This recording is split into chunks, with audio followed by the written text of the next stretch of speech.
نحمده ونصلي على رسوله الكريم اما بعد فاعوذ بالله من الشيطان الرجيم بسم الله الرحمن الرحيم رب اشرح لي صدري ويسر لي امري واحلل عقدة من لساني يفقهوا قولي۔ جنابت کے احکام۔ وجوب غسل کی حالت کو حالت جنابت کہتے ہیں۔ وجوب غسل یعنی جب غسل واجب ہو جاتا ہے تو اس حالت کو جنابت کہتے ہیں۔ جنابت کا لفظ جم سے، جم پہلو کو کہتے ہیں، بچنا۔ مندرجہ ذیل 4 حالتوں میں مسلمان مرد اور عورت پر غسل کرنا فرض ہو جاتا ہے۔ نمبر 1، جوش کے ساتھ منی خارج ہونے کے بعد، اس میں احتلام بھی داخل ہے، یعنی کوئی ایسا خواب آئے یا ویسے۔ نمبر 2، صحبت کے بعد یعنی سیکشول انٹرکورس کے بعد۔ نمبر 3، حیض کے بعد۔ نمبر 4، نفاس کے بعد یعنی بچے کی پیدائش کے بعد۔ اس میں یاد رکھیے کہ بہت سے لوگ پوچھتے ہیں کہ اگر خواتین انٹرنل چیک اپ کرواتی ہیں تو کیا اس سے غسل واجب ہوتا؟ تو کوئی غسل واجب نہیں ہوتا جب تک کہ ان 4 چیزوں میں سے کوئی چیز نہ ہو۔ صرف منی خارج ہونے سے بات نہیں، بلکہ جوش کے ساتھ منی خارج ہونے کے بعد غسل واجب ہوتا ہے۔ صحبت اور غسل جنابت۔ صحابہ کرام رضی اللہ عنہم کے درمیان غسل جنابت کا ایک مسئلہ زیر بحث آیا۔ ایک گروہ کہتا تھا کہ غسل صرف دخول پہ فرض ہو جاتا ہے، انزال شرط نہیں، یعنی واٹر ڈسچارج جو ہے وہ ضروری نہیں۔ دوسرا گروہ بیان کرتا تھا کہ وجوب غسل کے لیے دخول کے ساتھ انزال بھی شرط ہے۔ یہ طویل مباحثہ کسی فیصلہ کن صورت پر منتج نہ ہوا۔ آخر قرار پایا کہ ام المومنین حضرت عائشہ رضی اللہ عنہا سے دریافت کیا جائے۔ حضرت عائشہ نے کہا کہ رسول اللہ صلی اللہ علیہ وسلم نے فرمایا، اذا جلس بین شعبها الاربع ومس الختان الختان فقد وجب الغسل۔ جب مرد عورت کی 4 شاخوں کے درمیان بیٹھ جائے اور اس کا محل ختنہ عورت کے محل ختنہ کے ساتھ مس کرے تو غسل واجب ہو جاتا ہے۔ تو مسئلہ یہ ثابت ہوا کہ صرف دخول پر ہی مرد اور عورت جنبی ہو جاتے ہیں اور ان پہ غسل واجب ہو جاتا ہے، انزال یعنی منی کا نکلنا شرط نہیں۔ رسول اللہ صلی اللہ علیہ وسلم نے فرمایا، جب تم عورت کی 4 شاخوں کے درمیان بیٹھ کر صحبت کرو تو تم پر غسل واجب ہو گیا، اگرچہ منی نہ نکلے۔ عورت کو بھی احتلام ہوتا ہے۔ ام المومنین حضرت سلمہ رضی اللہ عنہا روایت کرتی ہیں کہ حضرت ام سلیم نے رسول اللہ صلی اللہ علیہ وسلم سے کہا، اے اللہ کے رسول، یقیناً اللہ حق سے نہیں شرماتا، یعنی حق بات اور ایک ضروری بات جو ہے اس کو واضح کرنا ضروری ہوتا ہے، اور اس معاملے میں شرم سے کام نہیں لینا چاہیے، کہیں ایسا نہ ہو کہ انسان انجانے میں غلط کام کرتا رہے۔ تو یہ کہہ کر انہوں نے مسئلہ پوچھا، کیا عورت پر غسل ہے جبکہ اس کو احتلام ہو؟ آپ نے فرمایا ہاں، لیکن جب پانی کا نشان دیکھے یعنی منی دیکھے۔ اس پر حضرت ام سلمہ نے شرم سے منہ چھپا لیا اور عرض کیا، اے اللہ کے رسول، کیا عورت کو بھی احتلام ہوتا ہے؟ آپ نے فرمایا ہاں ہوتا ہے، تیرا داہنا ہاتھ خاک آلود ہو، یعنی یہ ایک پیار کی ڈانٹ تھی۔ اور اس میں ہو سکتا ہے کہ مزاج کا فرق ہو، بعض خواتین کے ساتھ ایسا نہ ہو اور بعض کے ساتھ ایسا ہو، لیکن اس میں جو اصل چیز ہے وہ ایکسیسو واٹر ڈسچارج ہے۔ اس میں کہیں ایسا نہ ہو کہ لیکوریا وغیرہ کے ساتھ اس کو ریلیٹ کر دیا جائے۔ دونوں چیزوں میں فرق ہے۔ اور احتلام جو ہے وہ سوتے وقت ہوتا ہے، یعنی سو کر اٹھنے پر اگر انسان اپنے کپڑوں پر زیادہ ڈسچارج دیکھے، خواہ کوئی خواب یا کوئی فیلنگ یاد نہ بھی ہو، تو پھر غسل کرنا ضروری۔ معلوم ہوا کہ عورت یا مرد نیند سے اٹھ کر اگر تری یعنی نشان منی دیکھیں تو یہ احتلام کی علامت ہے، لہذا ان پر غسل کرنا فرض ہو جاتا ہے۔ اور اگر احتلام کی کیفیت انہیں یاد ہو لیکن نشان نہ پائیں، یعنی خواب یاد ہے لیکن کوئی سامنے علامت نہیں، تو غسل فرض نہیں ہوگا۔ ایسی صورت میں شک کی ضرورت نہیں ہے کہ نہیں میں نے خواب دیکھا اور مجھے خواب بالکل صحیح یاد ہے تو مجھے نہانا چاہیے، نہیں، محض خواب پر نہیں نہایا جائے گا جب تک کہ فزیکلی کوئی ایسی چیز سامنے دیکھی نہ جائے۔ جنبی کے بالوں کا مسئلہ۔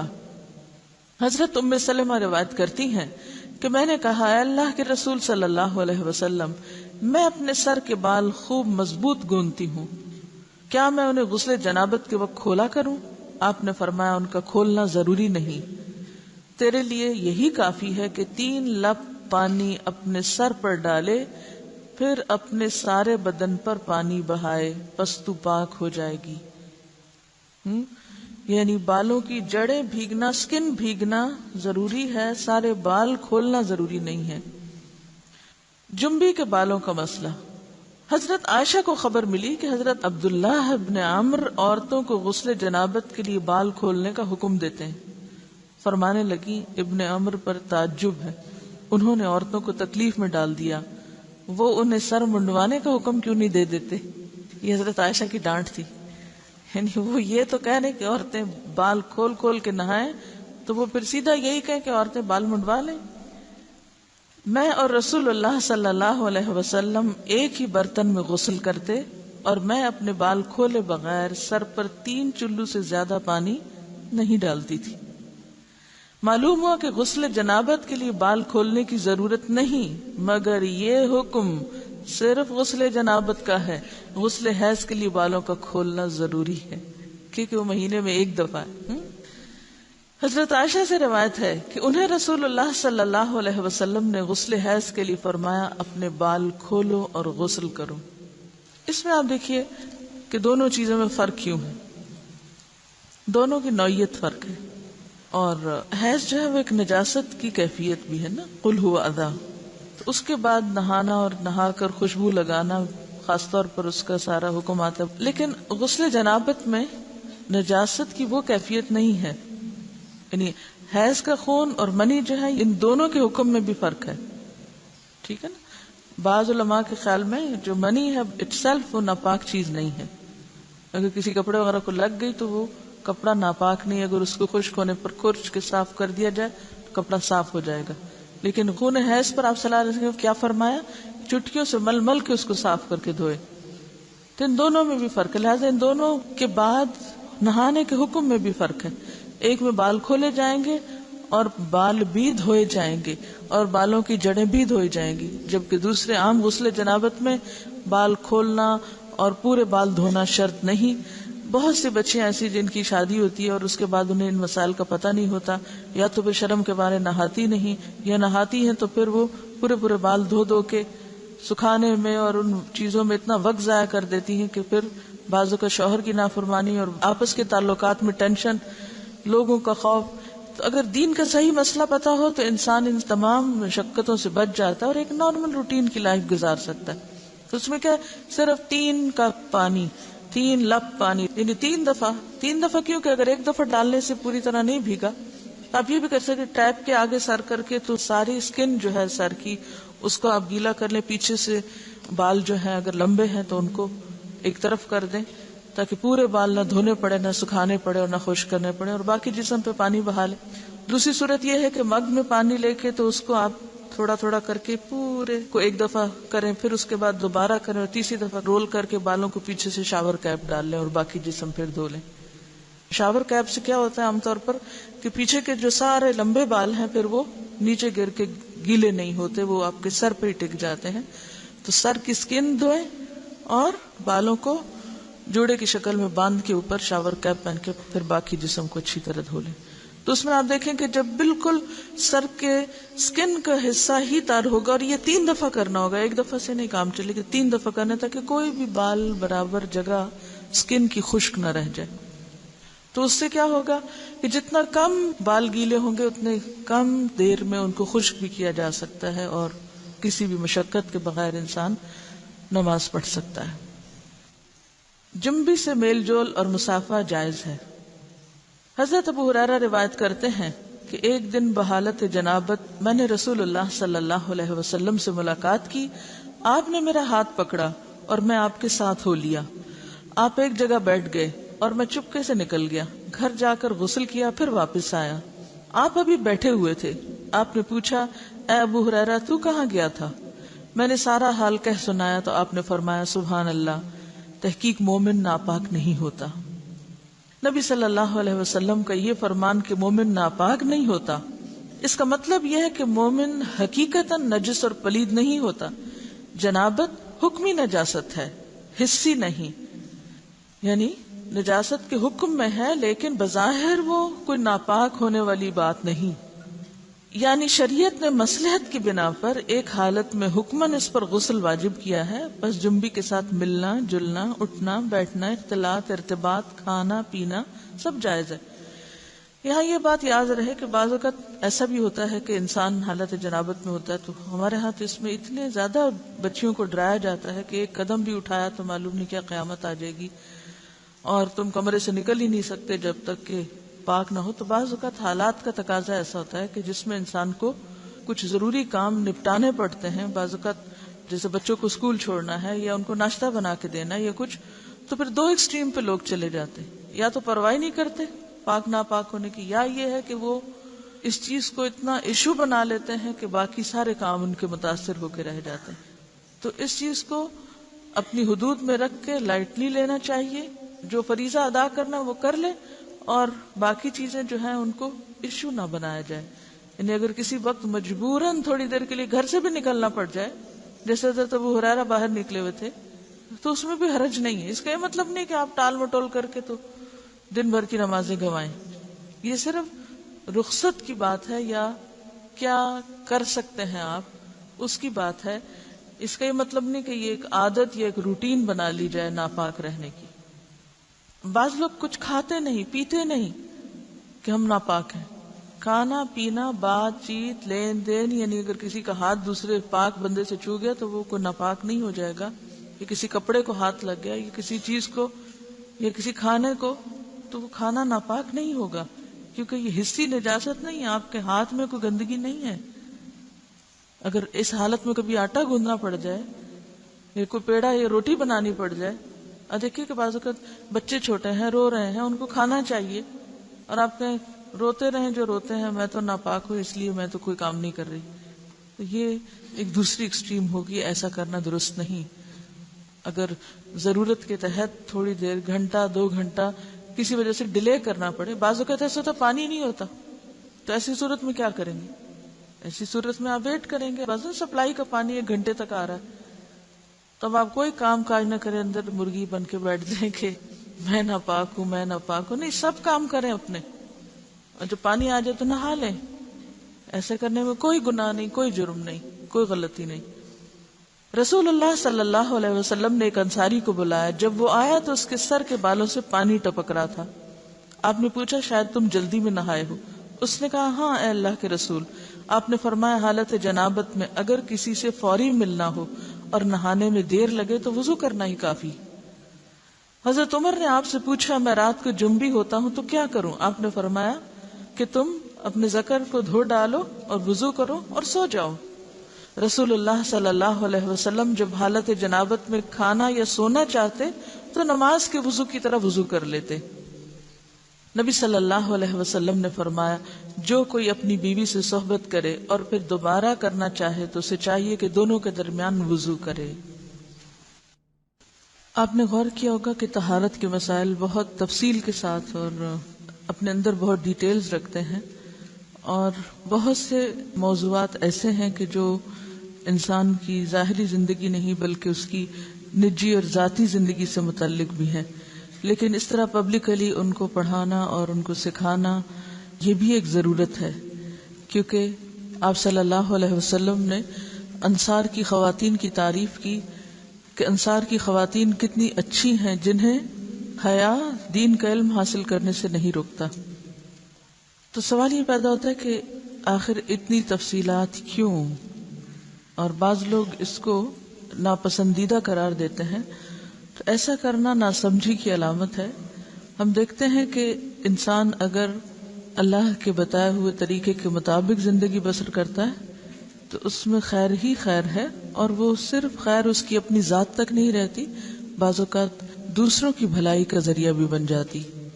یہاں کسی نے ایک واقعہ لکھ کر بھیجا ہے کہ کسی ویسٹرن کنٹری میں کوئی مسلمان بچہ پڑھتا تھا، تو وہ اپنے کپڑوں کو دھونے کے لیے کسی انگریز عورت کو دیتا تھا، یعنی لانڈری کسی کے ذریعے کرواتا تھا۔ تو ایک دن اس عورت نے طالب علم سے کہا کیا آپ میرے کام سے مطمئن نہیں؟ آپ کے خیال میں کیا میں کپڑے اچھی طرح نہیں دھوتی؟ طالب علم نے اس کی بات سن کر کہا کیوں نہیں، مجھے یقین ہے کہ آپ اچھی طرح کام کرتی ہیں۔ یہ سن کر وہ بولی پھر آپ خود ہی اپنے کپڑے کیوں دھو کر مجھے دیتے ہیں؟ یعنی کپڑوں کے داغ وغیرہ کیوں دھو کر مجھے دیتے ہیں؟ طالب علم نے انکار میں سر ہلایا کہ میں بھلا کپڑے دھو کر کیوں دوں گا؟ عورت نے کہا کہ پھر کیا وجہ ہے کہ مجھے دوسروں کے کپڑوں پر جا بجا گندگی کے دھبے نظر آتے ہیں لیکن آپ کے کپڑوں پر کوئی ایسا دھبا نہیں ہوتا۔ اس کے پوچھنے میں واضح حیرت تھی۔ نوجوان مسکرایا اور بولا، اب بات سمجھ میں آتی ہے، اب میں آپ کو بات سمجھا دیتا ہوں، یعنی اب میری سمجھ میں بات آئی ہے کہ آپ کا اشارہ کس طرف ہے۔ میں مسلمان ہوں، میرا دین مجھے پاک صاف رہنے کا حکم دیتا ہے، میری شلوار یا پینٹ وغیرہ پر پیشاب کا چھینٹا بھی لگ جائے تو میں نماز نہیں پڑھ سکتا، لہٰذا اگر کوئی ایسی چیز ہو تو مجھے اسے خود دھونا پڑتا ہے اور اسے دھو کر پاک کرتا ہوں، لہٰذا جب میں کپڑے اتارتا ہوں تو یہ کپڑے پاک اور صاف ہوتے ہیں، یعنی داغ دھبوں سے محفوظ ہوتے ہیں۔ تو اس نے حیرت سے پوچھا کہ تمہارا دین اتنی چھوٹی چھوٹی باتوں کی بھی تعلیم دیتا ہے؟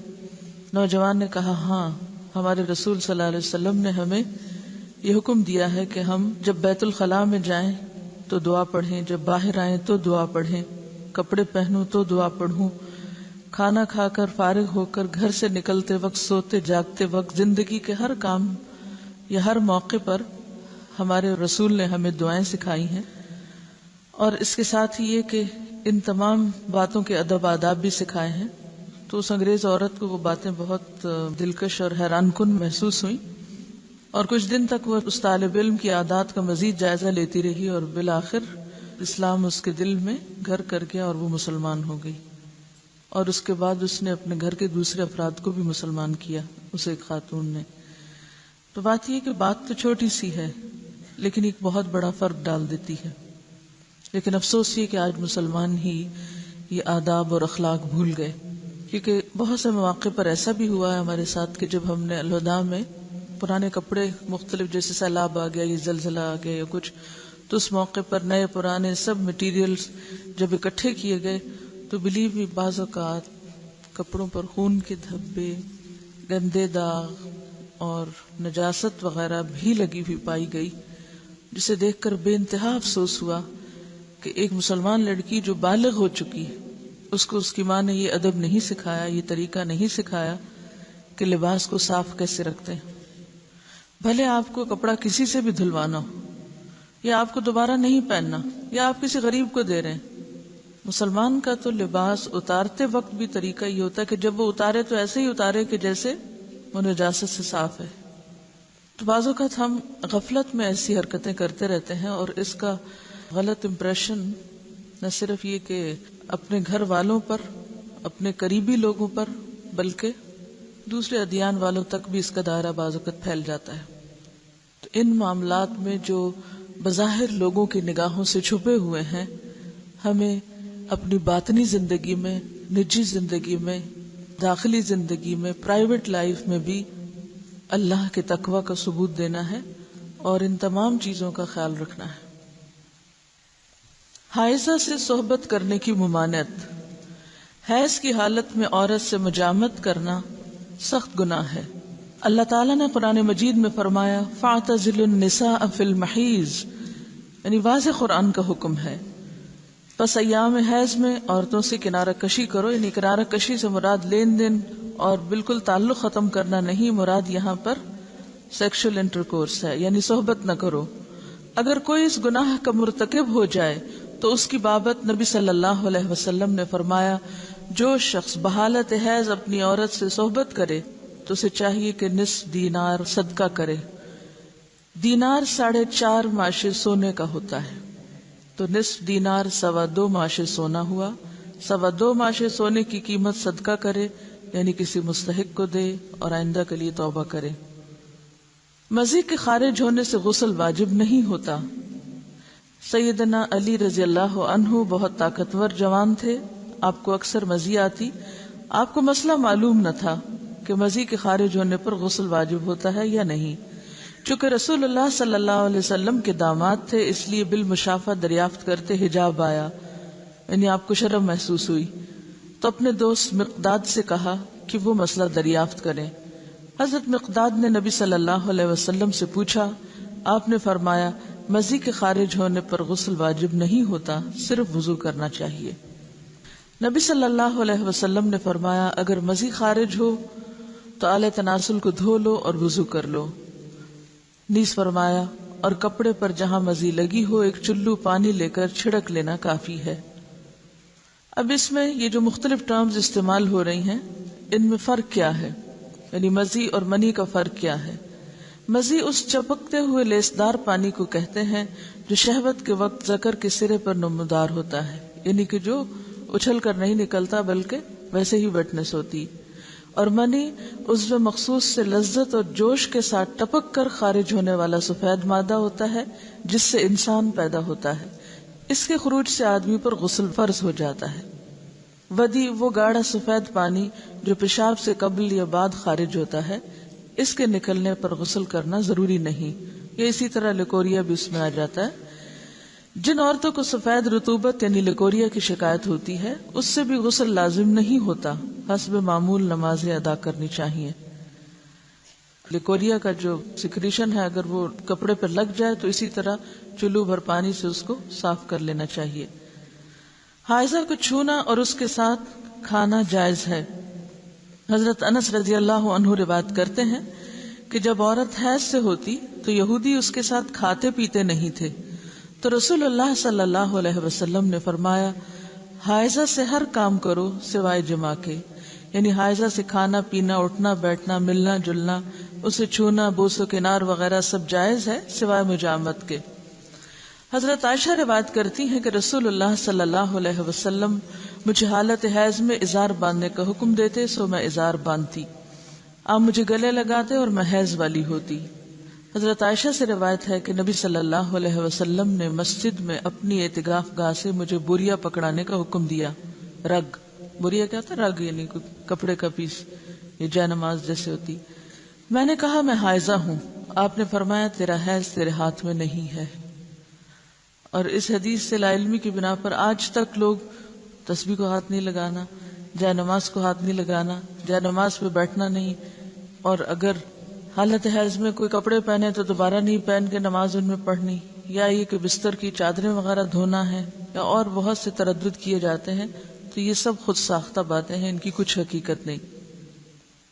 حضرت عائشہ سے روایت ہے کہ نبی صلی اللہ علیہ وسلم میری گود کو تکیہ بنا کر قرآن حکیم کی تلاوت کرتے تھے حالانکہ میں حائضہ ہوتی.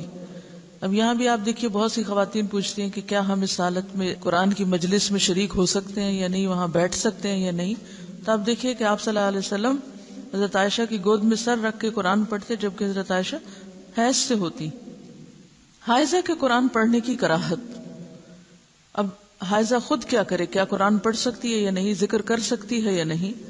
حالت جنابت اور حیض میں قرآن حکیم کی تلاوت کے حرام ہونے کے بارے میں کوئی صحیح حدیث نہیں ہے، یعنی حرام نہیں ہے پڑھنا، مگر ان حالتوں میں مکروہ ضرور ہے، یعنی پسندیدہ نہیں ہے کہ انسان تلاوت کی غرض سے صبح بیٹھ کر قرآن پاک کی کچھ آیات پڑھے. ہاں اگر کوئی تعلیم حاصل کرنے کے لیے، سیکھنے کے لیے کچھ پڑھ رہا ہے تو اس کی رخصت ہے. مہاجر بن قنفس سے مروی ہے کہ رسول اللہ صلی اللہ علیہ وسلم کو بحالت پیشاب کسی نے سلام کیا تو آپ نے جواب نہ دیا. فراغت کے بعد آپ نے وضو کیا اور فرمایا میں نے مناسب نہ سمجھا کہ طہارت کے بغیر سلام کا جواب دوں.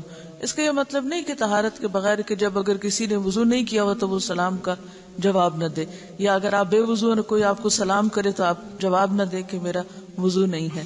اس سے مراد یہ کہ عین اس حالت میں کہ جب انسان ٹوائلٹ میں بیٹھا ہوا ہو اور اس کے جسم سے کچھ نکل رہا ہو اور کوئی سلام کرے اور وہ ساتھ ہی سلام کا جواب دینا شروع کر دے تو اس حالت میں دینا جائز ہے. اب حیض کی بھی کنڈیشن ایسی ہوتی ہے نا کہ مسلسل بعض اوقات کچھ سیکریشن ہوتی رہتی ہے، تو ایسی صورت میں اگر انسان عبادت کی غرض سے تلاوت کر رہا ہے تو یہ درست نہیں. ہاں تعلیم کی غرض سے اس کی اجازت موجود ہے کیونکہ حرام بہرحال نہیں ہے. جب حدث اصغر کی حالت میں سلام کا جواب دینا مکروہ ہوا تو جنبی کا قرآن کی تلاوت کرنا بالاولا یعنی زیادہ مکروہ ہوا.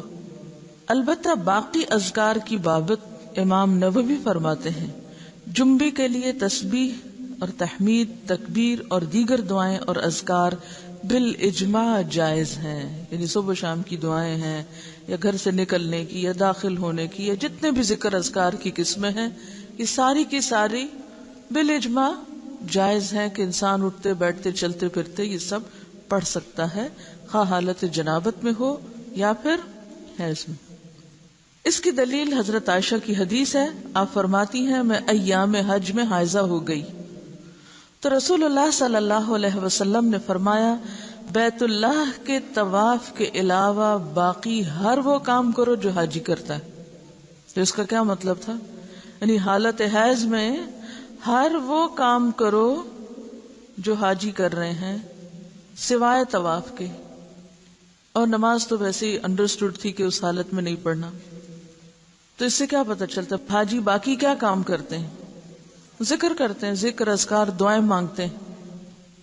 اور بہت سی خواتین حج پہ جاتے ہوئے کیا ہم ٹیبلٹس لے لیں، کیا ہم، تو یہ فطرت کے نظام میں مداخلت ہے۔ جب رخصت ہے سب دعائیں وغیرہ آپ پڑھ سکتے، صرف طواف نہیں کر سکتے تو پاک ہو کے کر لیں، لیکن کوئی بھی ان نیچرل طریقہ اختیار نہ کریں کہ جس سے آپ کا جسم بوجھل ہو جائے، آپ سست ہو جائیں اور آپ دعائیں مانگنے کے بھی قابل نہ ہو۔ کیونکہ بہت سی خواتین ایسی ہوتی ہیں کہ جب ان کے سسٹم میں کوئی بھی گڑبڑ ہوتی ہے تو پھر وہ مینٹلی، ایموشنلی، فزیکلی ہر لحاظ سے تھک جاتی ہیں۔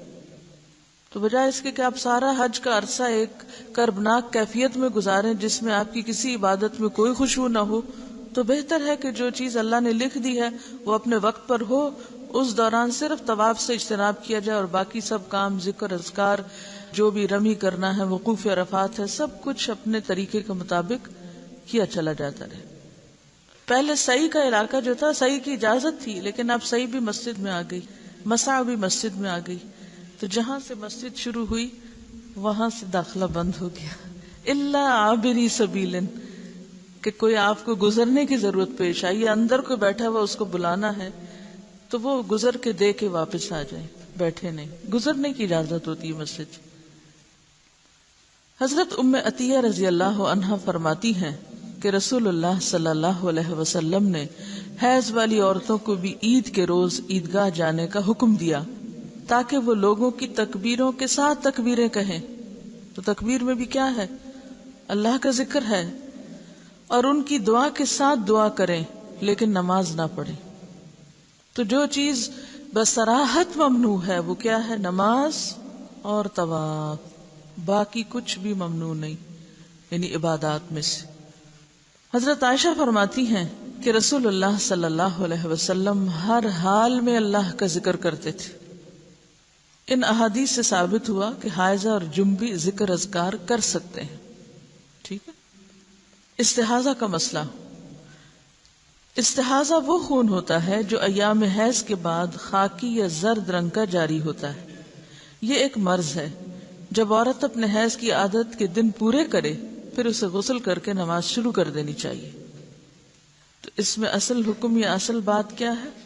عادت۔ جتنے دن کسی کی عادت ہے اس عادت کے مطابق انسان نماز چھوڑے، یعنی اتنے دن کے لیے، اور بعد میں نہا کر نماز شروع کر دے، خواہ کوئی ڈسچارج ہو بھی تو، کیونکہ وہ خون حیض کا نہیں بلکہ استحاضہ کا ہے جو اس مخصوص مدت کے بعد آتا ہے۔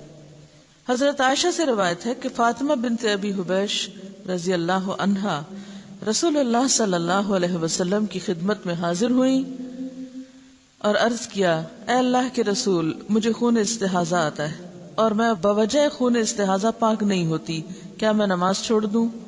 آپ نے فرمایا، نہیں، خون استحاضہ ایک اندرونی رگ سے بہتا ہے اور یہ خون حیض نہیں، بس جب تجھے حیض کا خون آئے تو نماز چھوڑ دے، اور جس وقت خون حیض بند ہو جائے اور استحاضہ شروع ہو تو اپنے استحاضہ کے خون کو دھو لو اور نماز پڑھو۔ تو حاصل کلام یہ ہے کہ مستحاضہ پاک عورت کی طرح ہے، ایام حیض کے بعد غسل کر کے نماز شروع کر دے۔ ہاں، یہ بہت ضروری ہے کہ ہر نماز کے لیے نیا وضو کرتی رہے۔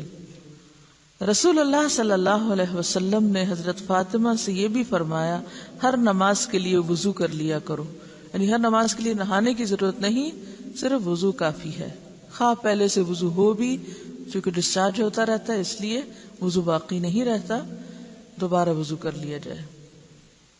خون حیض بلوغت کی علامت ہے، اگر یہ عادت کے مطابق آئے تو یہ صحت کی علامت ہے، اس کے برعکس استحاضہ بیماری کی علامت ہے۔ چونکہ یہ خون حیض سے پہلے بھی آتا ہے اور حیض کی مدت گزر جانے کے بعد رکتا نہیں، اس لیے بعض خواتین اسے بھی حیض سمجھ کر نماز چھوڑے رکھتی ہیں، لہٰذا اس مسئلے کو سمجھنا ضروری ہے۔ خون حیض گاڑھا، سیاہ اور کسی قدر بدبودار ہوتا ہے۔ جب اس کی مدت ختم ہوتی ہے تو خاکی یا زرد رنگ کی رطوبت خارج ہوتی ہے، مگر وہ حیض نہیں ہوتی، جبکہ خون استحاضہ پتلا اور زرد رنگ کا ہوتا ہے۔ یہ الگ بات ہے کہ عادت کے دنوں میں کبھی فلو زیادہ ہوتا ہے اور کبھی کم ہوتا ہے، لیکن اپنے مقرر وقت پر انقطاع بھی ہو جاتا ہے۔ انقطاع الدم یعنی سب ختم ہو جاتا ہے اور وائٹ ڈسچارج شروع ہو جاتا ہے۔ تو پاکی کب ہوتی ہے؟ جب خون حیض کے ختم ہونے کے بعد وائٹ ڈسچارج شروع ہو۔ اگر خاتون حیض اور استحاضہ کا فرق پہچانتی ہے تو اس کے مطابق عمل کرے گی، یعنی حیض کے آنے پر نماز چھوڑے گی اور حیض کے بعد استحاضہ کے دوران ہر نماز کے لیے الگ وضو کر کے نماز ادا کرے گی۔ اگر اسے دونوں خونوں کی پہچان نہیں، البتہ حیض اسے عادت کے مطابق آتا ہے، تو وہ عادت کے دنوں میں نماز ترک کرے گی اور ان کے بعد جو خون آئے گا اسے استحاضہ سمجھے گی۔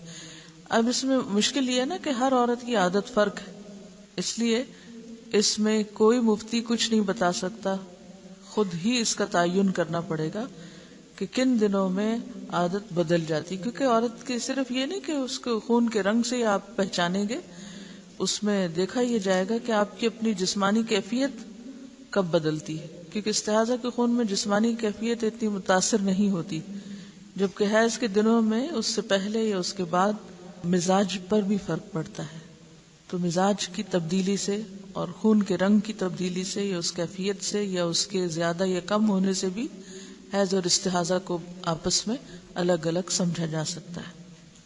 اگر اسے دونوں خونوں کی پہچان نہیں اور حیض بھی عادت کے مطابق نہیں آتا، اب ایک اور مسئلہ تیسرا، نہ حیض کی پہچان ہے اور نہ ہی عادت کا پتہ چلتا ہے، یعنی دن کے مقرر ہونے کی سمجھ ہی نہیں آتی، تو وہ اپنی قریبی رشتہ دار خاتون جو مزاج اور عمر میں اس جیسی ہو، مثلا بہن وغیرہ، اس کی عادت کے مطابق عمل کرے گی حتیٰ کہ اسے پہچان ہو جائے اور اس کی اپنی عادت بن جائے، پھر قیاس کرنا پڑے گا۔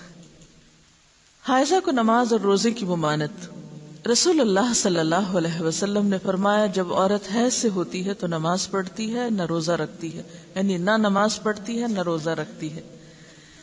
ایک عورت معاذہ نے حضرت عائشہ سے دریافت کیا، کیا وجہ ہے کہ حائضہ عورت روزے کی قضا تو دیتی ہے نماز کی نہیں دیتی؟ حضرت عائشہ نے فرمایا، رسول اللہ صلی اللہ علیہ وسلم کے زمانہ میں ہمیں حیض آیا کرتا تھا تو ہمیں روزے کی قضا کا حکم تو دیا جاتا مگر نماز کی قضا کا حکم نہیں دیا جاتا تھا۔ یہ ہے صرف وجہ۔ نفاس کا حکم۔ بچے کی پیدائش کے بعد جو خون آتا ہے اسے نفاس کہتے ہیں۔ حضرت ام سلمہ فرماتی ہیں کہ نفاس والی عورتیں رسول اللہ صلی اللہ علیہ وسلم کے زمانے میں 40 دن بیٹھا کرتی تھی، یعنی نماز نہیں پڑھتی تھی۔ اکثر صحابہ اور تابعین کے نزدیک نفاس کے خون کی زیادہ سے زیادہ مدت 40 دن ہے۔ اگر 40 روز کے بعد بھی خون جاری رہے تو اکثر اہل علم کے نزدیک وہ خون استحاضہ ہے جس میں عورت ہر نماز کے لیے وضو کرتی ہے۔ نفاس کی کم از کم مدت کی کوئی حد نہیں۔ اچھا یہ بھی یاد رہے کہ بعض خواتین کو نفاس کا عرصہ ختم ہوتے ہی پھر پیریڈ شروع ہو جاتے ہیں، تو ایسی صورت میں اگر دن اوپر چلے جائیں اور پیریڈز کی واضح علامات ہر ایک کو اپنی عادت پتہ ہوتی ہے تو اس کے مطابق پھر وہ چھوڑ سکتی ہے۔ حضرت انس فرماتے ہیں نفاس کی مدت 40 دن ہے، الا یہ کہ خون پہلے ہی بند ہو جائے، کیونکہ بعض لوگوں کو بچے کی ولادت کے بعد کسی قسم کا کوئی خون نہیں آتا تو وہ پہلے دن سے ہی نماز پڑھیں گی۔ کچھ لوگوں کو 3 دن تک، کچھ کو 7 دن، کچھ 10 دن، کچھ 1 مہینہ، کچھ پورے 40 دن، کبھی زیادہ کبھی کم۔ تو پھر ان معاملات میں دیکھا کیا جائے گا؟ کوئی کتاب یا اپنا آپ؟ ہر ایک کو اپنی عادت خود دیکھنی پڑے گی۔ ٹھیک۔ حضرت انس فرماتے ہیں نفاس کی مدت 40 دن ہے، الا یہ کہ خون پہلے ہی بند ہو جائے۔ امام شافعی فرماتے ہیں اگر عورت کو ولادت کے بعد خون آتا ہی نہیں تو اس پر ضروری ہے کہ وہ غسل کرے اور نماز پڑھے۔ نفاس اور حیض کے خون کا حکم ایک جیسا ہے، یعنی ان حالات میں نماز، روزہ اور جماع منع ہے۔ رسول اللہ صلی اللہ علیہ وسلم ایام نفاس کی نمازوں کی قضا کا حکم نہیں دیتے تھے۔ ٹھیک ہے۔ آپ نے یہ سنا ہوگا نا کہ خون حیض کی اقصی مدت یعنی زیادہ سے زیادہ مدت 10 دن ہے. تو یہ قیاس ہے، یعنی ایک اندازہ کیا گیا. آپ دیکھیے کہ فقہا کس طرح اجتہاد کیا کرتے تھے. جب یہ مسئلہ سامنے آیا تو مختلف عورتوں کی عادت معلوم کرائی گئی. کم سے کم کتنا ہوتا ہے، زیادہ سے زیادہ کتنا ہوتا ہے. پتہ چلا کہ کم سے کم اتنا اور زیادہ سے زیادہ اتنا، تو لہٰذا یہ 10 دن وہاں سے چلے. نبی صلی اللہ علیہ وسلم نے کوئی 10-12 دن نہیں بتائے. اصل بات عادت کی ہے کہ کتنے دن آپ کی عادت. ڈی این سی کے بعد بھی جو خون ہوتا ہے وہ بھی نفاس میں شمار ہوگا. اس میں بھی کمی بیشی ہوتی ہے. بعض اوقات ایسا بھی ہوتا ہے کہ جتنے مہینے کا بچہ تھا اتنے مہینے کے جو پیریڈز کے دن ہیں اس کے برابر بھی آتا ہے، اور بعض عورتوں کو اس سے کم و بیش. ان کا سوال یہ ہے کہ نفاس میں شروع میں زیادہ بلیڈنگ ہوتی ہے، اس کے بعد آہستہ آہستہ کم ہو جاتی ہے، اور پھر تھوڑے دن میں زیادہ ہو جاتی ہے، پھر کم ہو جاتی ہے. تو کیا یہ سارا عرصہ نفاس ہوگا؟ یہ سارا عرصہ نفاس ہوگا جب تک کہ وائٹ ڈسچارج نہ شروع ہو جائے. وآخر دعوانا ان الحمد للہ رب العالمین. سبحانک اللہم وبحمدک، نشہد ان لا الہ الا انت، نستغفرک ونتوب الیک.